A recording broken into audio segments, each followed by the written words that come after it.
अगर आप 10th पास कर चुके हैं और एग्रीकल्चर को ड्रीम सब्जेक्ट के रूप में आपने चुना है, आपका जो सब्जेक्ट है +1 के लिए आपने एग्रीकल्चर को चुना है, तो उसमें आपको एग्रीकल्चर के साथ साथ बायोलॉजी और केमिस्ट्री भी पढ़ना पड़ेगा और कंपलसरी में आपको इंग्लिश और हिंदी तो पढ़नी ही। तो मैं आपको करवाऊंगा agriculture biology class 11th agriculture के लिए एग्रीकल्चर बायोलॉजी का सिलेबस मैं आपको करवाऊंगा।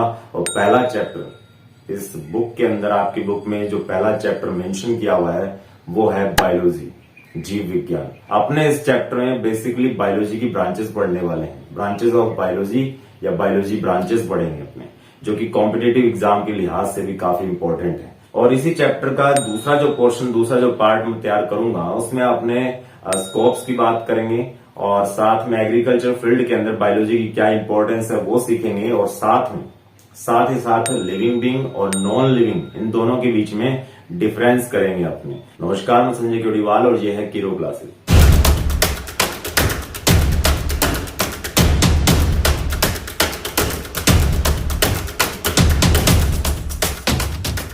Branches of biology. देखिए, बायोलॉजी एक बहुत वाइड एरिया है, बहुत ब्रॉड फील्ड है ये, और इसके अंदर बहुत सारी ब्रांचेस आती हैं। ब्रांचेस का मतलब क्या है? बायोलॉजी को एक बुक में समेट के रख देना पॉसिबल नहीं है, बायोलॉजी को एक किताब में पढ़ लेना पॉसिबल नहीं है, असंभव है। तो उसको हमने छोटे छोटे ब्रांचेस के अंदर कैटेगराइज कर रखा है। लेकिन पहला सवाल उठता है कि बायोलॉजी आखिर है क्या चीज है बायोलॉजी, या बायोलॉजी को कैसे डिफाइन करेंगे, डेफिनेशन ऑफ बायोलॉजी क्या है।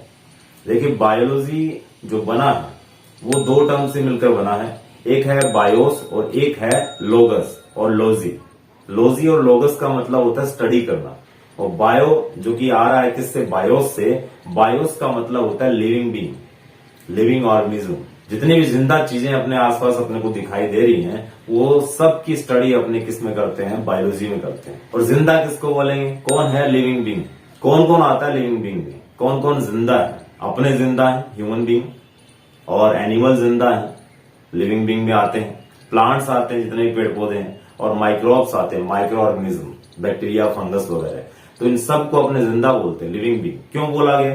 अब तक अपने ये सीखते आए थे, अब तक अपने ये पढ़ते आए थे कि जो ग्रोथ कर रहे हैं, जो रिप्रोड्यूस कर रहे हैं, जो कि रेस्पिरेट करते हैं, जो कि जिनके अंदर सेंसिटिविटी होती है, उन सबको अपने कैटेगराइज करते हैं, उन सबको अपने रखते हैं किसके अंदर? लिविंग ऑर्गेनिज्म में, लिविंग बीइंग, जिंदा लोगों में। लेकिन अब आप प्रमोट हो चुके हैं +1 में, तो आप कहेंगे कि ऐसा ये सब तो चलता ही है, ये सब तो है ही, ये तो की फीचर्स हैं ही हर एक लिविंग ऑर्गेनिज्म के। इसके अलावा जो सबसे बड़ा कैरेक्टर है किसी भी लिविंग बीइंग का, वो है कि वो अपनी बॉडी के अंदर खुद का प्रोटीन सिंथेसाइज कर सकते हैं। जैसे मैं हूं, आप हैं, आप अपनी बॉडी के अंदर अपना खुद का प्रोटीन बना सकते हैं। ऐसे प्लांट के अंदर खुद का प्रोटीन बनता है, एक बैक्टीरिया भी अपना प्रोटीन सिंथेसाइज कर सकता है। तो ऐसा कोई भी ऑब्जेक्ट जो अपनी बॉडी में खुद का प्रोटीन बना सकता है, वो लिविंग बीइंग है, वो जिंदा है। तो उन्हीं की स्टडी करना बायोलॉजी है। अब बायोलॉजी की ब्रांचेस की बात कर लेते हैं। उसमें मेजर दो ब्रांचेस हैं जिसको अपने बॉटनी और जूलॉजी के नाम से जानते हैं। ये आपके +1 और +2 दोनों में लगते हैं। तो बॉटनी और जूलॉजी क्या चीज है? वो मेन ब्रांच है। उसके अलावा भी बहुत सारी ब्रांचेस हैं। बॉटनी में अपने स्टडी करते हैं किसकी? जितने भी वेजिटेशन हैं, जितने भी इस अर्थ के ऊपर वेजिटेशन है, वैरायटीज है, पेड़ पौधे लगे हुए हैं, उन सब की स्टडी करना, उनकी स्पीसीज की स्टडी करना, उनके कैरेक्टरिस्टिक फीचर की स्टडी करना, वो सब किस में आते हैं? बॉटनी में आते हैं। दूसरा आता है जूलॉजी। जूलॉजी की बात करते हैं, जू इसमें छुपा हुआ है। तो जू अपने जाते हैं, वहां चिड़ियाघर होता है, वहां जानवर रखे होते हैं, पक्षी रखे होते हैं। वो वाकई में क्या है? वो है तो एनिमल ही। तो एनिमल की स्टडी करना, साइंटिफिक स्टडी करना, एनिमल के बारे में जानना, वो आता है जूलॉजी में। वो किस तरह से, उनका कहाँ हैबिटेट होता है, उनका किस तरह से सर्वाइव कर रहे हैं, कौन कौन से ज्योग्राफिकल एरिया के अंदर मिलते हैं, उन सब की स्टडी करना किस में आता है? जूलॉजी के अंदर आता है, जिसमें अपने एनिमल की स्टडी करते हैं। उसके बाद आता है माइक्रोबायोलॉजी। माइक्रोबायोलॉजी में अपने जो माइक्रो स्ट्रक्चर्स होती हैं, जिस तरह से bacteria, virus, fungus, mycoplasma, protozoan, इन सब की अपने डीप स्टडी करते हैं। माइक्रोब्स या माइक्रो ऑर्गेनिज्म वो होते हैं जिनको नेकेड आइज से अपने ऑब्जर्व नहीं कर सकते, उसको ऑब्जर्व करने के लिए अंडर माइक्रोस्कोप अपने को जाना पड़ता है। तो माइक्रोब की स्टडी करना माइक्रोबायोलॉजी।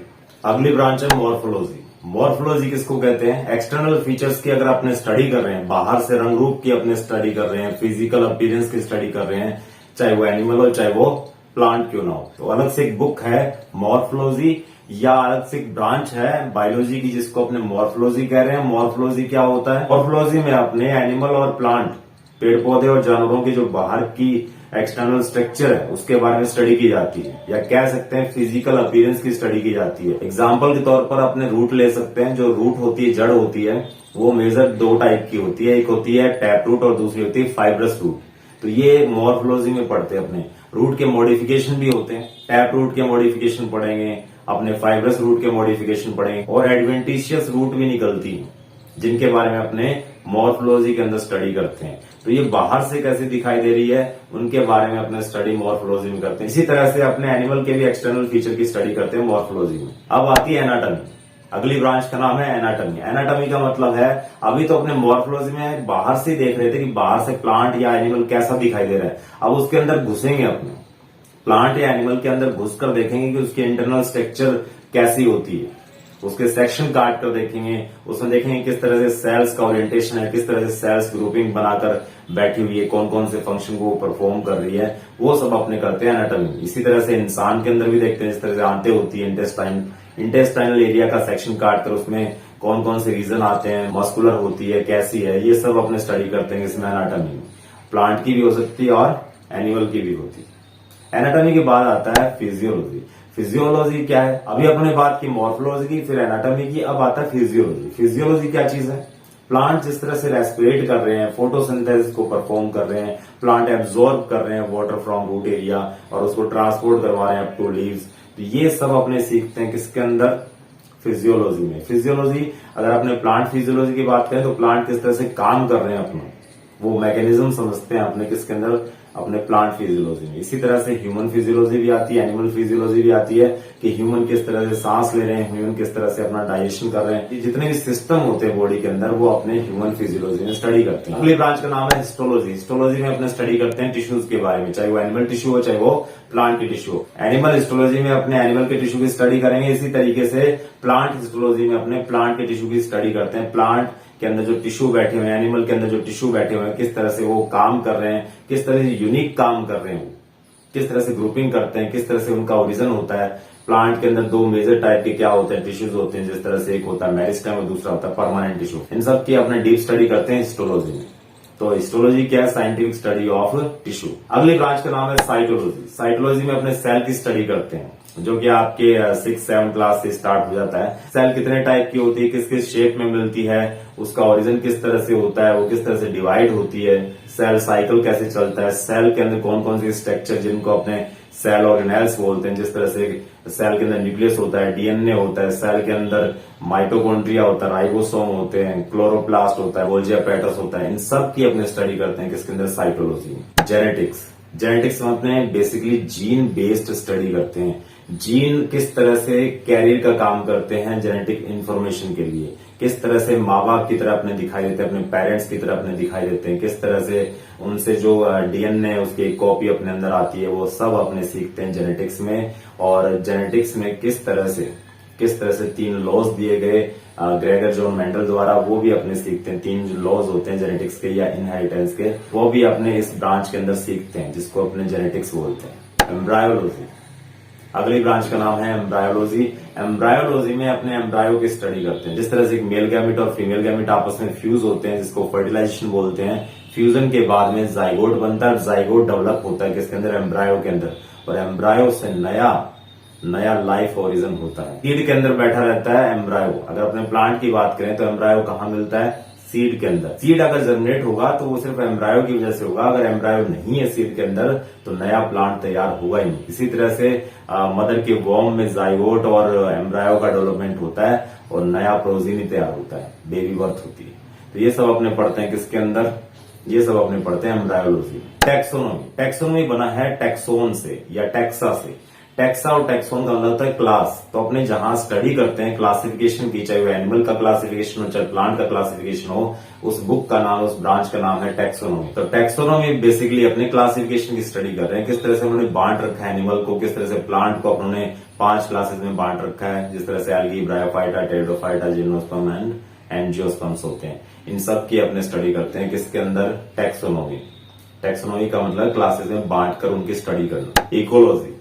नई ब्रांच का नाम है इकोलॉजी। इकोलॉजी में अपने इकोसिस्टम के बारे में पढ़ते हैं। इकोलॉजी एक स्टडी है किसकी? इकोसिस्टम की। इकोसिस्टम क्या होता है? जिस तरह से अपने लिविंग बीइंग होते हैं, इसी तरह से नॉन लिविंग फैक्टर भी होते हैं, जिस तरह से सॉइल, एयर और वाटर हो गया। सॉइल, एयर और वाटर ये तीनों क्या होते हैं? बायोटिक फैक्टर होते हैं। और अपने प्लांट और एनिमल किस में आते हैं? लिविंग फैक्टर में आते हैं या फिर बायोटिक फैक्टर में आते हैं। तो किस तरह से लिविंग और नॉन लिविंग के बीच में इंटरेक्शन होता है, किस तरह से वो एक दूसरे को इन्फ्लुएंस करते हैं, किस तरह से जो पॉपुलेशन है, चाहे वो इंसान की हो या किसी और एनिमल स्पीसीज की हो, वो किस तरह से बायोटिक फैक्टर जो कि हवा, पानी, मिट्टी है, उससे अफेक्टेड होते हैं। किस तरह से जहां पानी ज्यादा होता है वहां पॉपुलेशन ज्यादा मिलती है, या फिर जहां पर डेजर्ट एरिया होता है वहां पॉपुलेशन का जो डेंसिटी है वो कम देखने को मिलता है। वो सब अपने स्टडी करते हैं इकोलॉजी में। एवोल्यूशन, अगली ब्रांच का नाम है एवोल्यूशन। एवोल्यूशन क्या चीज है? किस तरह से एक प्लांट दूसरे प्लांट से डेवलप हुआ है, किस तरह से एक एनिमल दूसरे एनिमल स्पीसीज से डेवलप हुआ है, किस तरह से नई स्पीसीज का ओरिजिन होता है, किस तरह से जिराफ की लंबी गर्दन हो गई,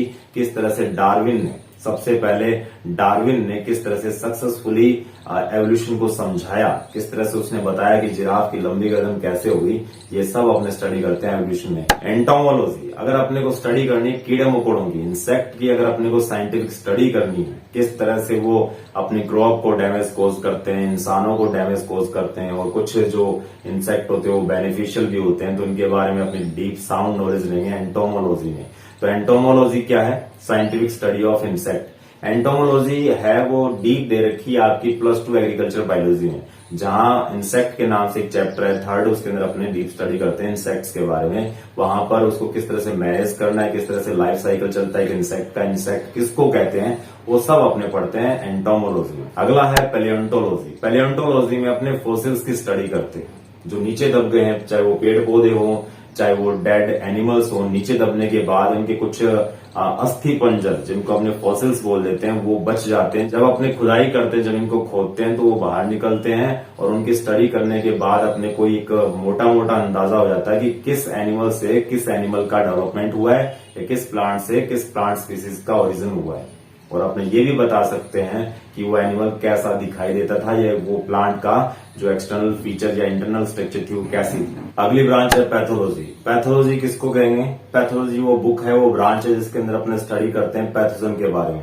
पैथोजन क्या होते हैं? वो फॉरेन पार्टिकल होते हैं जो अपने को डिजीज कोज कर सकते हैं, बीमार कर सकते हैं। जिस तरह से bacteria, virus, fungus, mycoplasma, protozoan, इनका एक डीप साउंड नॉलेज लेंगे अपने पैथोलॉजी में। और पैथोलॉजी डिटेल से डाल रखा आपके +2 एग्रीकल्चर बायोलॉजी में। इसके अंदर अपने बैक्टीरिया, वायरस, फंगस, माइकोप्लाज्मा, इन सब की एक डीप स्टडी करते हैं, और किस तरह से इनका डिजीज साइकिल चलता है, किस तरह से प्लांट और एनिमल के अंदर डिजीज कोज करते हैं, वो सब अपने पैथोलॉजी के अंदर समझते हैं। अगली ब्रांच है पैरासिटोलॉजी। पैरासिटोलॉजी में अपने पैरासाइट्स की स्टडी करते हैं। कुछ एनिमल पैरासाइट होते हैं +2 एग्रीकल्चर बायोलॉजी के अंदर, इसमें से कुछ 4-5 पैरासाइट के बारे में दे रखा है, वहां पर अपने इसकी डीप स्टडी कर सकते हैं। जिस तरह से एस्केरिस की बात करता हूं मैं, एस्केरिस जिस तरह से बच्चों के पेट में कीड़े पड़ जाते हैं, वो एस्केरिस होता है। एस्केरिस एक का एंडो पैरासाइट है, किसका? स्मॉल इंटेस्टाइन का। तो जब कभी भी अपने पैरासाइट की स्टडी करते हैं, चाहे वो एनिमल के ऊपर हो, चाहे वो किसी प्लांट के ऊपर हो, पैरासाइट किसको बोलते हैं? ऐसा लिविंग ऑर्गेनिज्म जो दूसरे लिविंग ऑर्गेनिज्म के ऊपर डिपेंड करता है और उससे अपना न्यूट्रिशन लेता है, और जो पहले वाला लिविंग ऑर्गेनिज्म होगा जिसके ऊपर वो जाता है पैरासाइट, उसको होस्ट बॉडी बोलते हैं। तो होस्ट को हमेशा नुकसान होता है और पैरासाइट हमेशा फायदे में रहता है। जिस तरह से कस्कुटा, अमरवेल की बात करता हूं, वो भी एक पैरासाइटिक नेचर की क्या होती है? बेल होती है, प्लांट होती है। तो इस तरह से अपने पैरासिटोलॉजी में पैरासाइट्स के बारे में स्टडी करते हैं। अगली ब्रांच, अगली बुक का नाम है इक्थियोलॉजी। इक्थियोलॉजी में अपने फिशेज के बारे में स्टडी करते हैं, मछलियों के बारे में पढ़ते हैं। मछली की क्या क्या वैरायटी होती है, उसका कल्चर कैसे करवाते हैं, उसको किस तरह से अपना रेयर करके उससे मुनाफा कमा सकते हैं, और फिशेज की क्या इंपॉर्टेंस होती है, चाहे वो इकोनॉमिकल हो, चाहे वो फिर फूड की फॉर्म में हो। और इस तरह से अपने कुछ एक्वेटिक एनिमल्स की भी रेयरिंग कर सकते हैं इक्थियोलॉजी में। जो पानी के अंदर रहने वाले जानवर होते हैं उनको रेयर करना, उनके बारे में स्टडी करना, और बेसिकली अपने मछलियों के बारे में स्टडी करते हैं इसमें। अगला है निमेटोलॉजी। निमेटोलॉजी बना है निमेटोड की स्टडी से। निमेटोड की जब स्टडी की जाती है तो उस ब्रांच का नाम होता है निमेटोलॉजी। निमेटोड क्या होते हैं? राउंड वर्म होते हैं। अभी मैंने आपको एस्केरिस के बारे में बताया, जो कि एक एंडोपैरासाइट है ह्यूमन इंटेस्टाइन का। है वो पैरासाइट ही, जिसको अपने जनरली बोल देते हैं राउंड वर्म। ये गोल कीड़े होते हैं और बच्चों के पेट में जो कीड़े पड़ जाते हैं वो एस्केरिस ही होती है। एस्केरिस को रखा गया किसके अंदर? निमेटोड के अंदर। तो निमेटोड की स्टडी करना, प्लांट के ऊपर भी जाते हैं, जैसे मेलोडीगाइनी है। मेलोडीगाइनी क्या है? एक प्लांट निमेटोड होता है जो टबैको जैसी फसल के अंदर डिजीज कोज कर देते हैं। तो इनके बारे में अपने स्टडी करते हैं निमेटोलॉजी, और निमेटोड के बारे में डीप स्टडी दिया हुआ आपके +2 एग्रीकल्चर बायोलॉजी में। अब आता है बायोटेक्नोलॉजी। बायोटेक्नोलॉजी एक मॉडर्न साइंस है जिसके अंदर अपने बायोलॉजी और टेक्नोलॉजी दोनों का समावेशन करवाते हैं, दोनों का इंटीग्रेशन करवाते हैं। जब बायोलॉजी के साथ में कुछ अपने टेक्निक इंटीग्रेट करवा देते हैं, जिस तरह से इंडस्ट्रियल इंसुलिन होता है, बाजार में टीके आते हैं इंसुलिन के, जिसको डायबिटीज हो जाती है, वो मार्केट में अवेलेबल है, वो टीके लगवाए जाते हैं। तो वो किसका प्रोडक्ट है? वो बायोटेक्नोलॉजी का है। बायोलॉजी प्लस टेक्नोलॉजी, बायोलॉजी के साथ में कुछ ऐसी सर्टेन टेक्निक उन्होंने इंटीग्रेट करवा दी जिसकी हेल्प से ह्यूमन वेलफेयर होता है, इंसान का भला होता है। और बायोटेक्नोलॉजी के बारे में आप +2 एग्रीकल्चर बायोलॉजी में पढ़ेंगे, दूसरा चैप्टर दिया हुआ है, और +2 एग्रीकल्चर बायोलॉजी में इसका बहुत बड़ा वेटेज है, तो वहां आपने इसको स्टडी करेंगे। अब लास्ट आता है बायोजियोग्राफी। बायोजियोग्राफी का मतलब है, बायोजियोग्राफी का मतलब है कि बायोलॉजी है वो किस तरह से अलग अलग जियोग्राफिकल एरिया में ले ओवर कर रही है, किस तरह से अपने को कुछ प्लांट की वैरायटीज है वो एक सर्टेन जो जियोग्राफिकल एरिया वहां पर दिखाई दे रही है। जिस तरह से डेजर्ट एरिया के अंदर अपने को जीरोफाइटिक प्लांट्स ही दिखाई देते हैं, पहाड़ों पर अपने को अलग वेजिटेशन दिखाई देती है, पेड़ पौधे अलग होते हैं, और एनिमल की बात करें तो वो भी, उनकी भी अलग अलग स्पीसीज दिखाई देती है अलग अलग जियोग्राफिकल एरिया में। तो इसकी अपने डीप स्टडी करते हैं बायोजियोग्राफी में। इस तरह से आज अपने कुछ ब्रांचेस के बारे में पढ़ लिया, बायोलॉजी की ब्रांचेस के बारे में पढ़ लिया, और इसका मतलब ये नहीं कि बायोलॉजी खत्म हो जाती है यहाँ पर आने के बाद में। बायोलॉजी अपने आप में एक बहुत बड़ा फील्ड है, बहुत बड़ा एरिया है। इसको इन 20-22 ब्रांचेस के अंदर कैद कर पाना मुश्किल है, असंभव है, नामुमकिन है। फिर भी अपने एक मोटा मोटा अंदाजा ले लिया कि बायोलॉजी में अपने क्या क्या सीखते हैं। तो नेक्स्ट लेक्चर वीडियो में इसका दूसरा पार्ट आएगा, तब तक के लिए बने रहिए, टिके रहिए, एंड इनहेल बायोलॉजी।